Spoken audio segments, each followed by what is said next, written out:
Welcome to the Salmon Runs YouTube. Enjoy the video.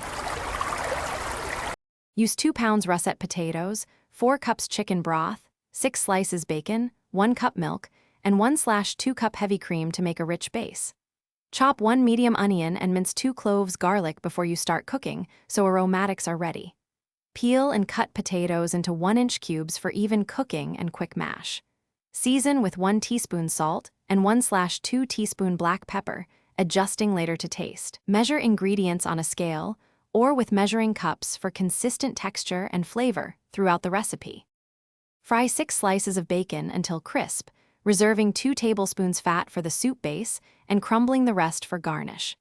Sauté the chopped onion in 2 tablespoons bacon fat until translucent, then add minced garlic and cook for about 30 seconds to bloom flavor.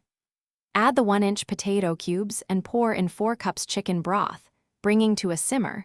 Cook 15-20 minutes until potatoes are fork tender. Taste and adjust with 1/2 teaspoon more salt, if needed before blending or mashing to desired. Blend half the soup until smooth with an immersion blender or in batches in a countertop blender, leaving the rest chunky for texture and mouthfeel.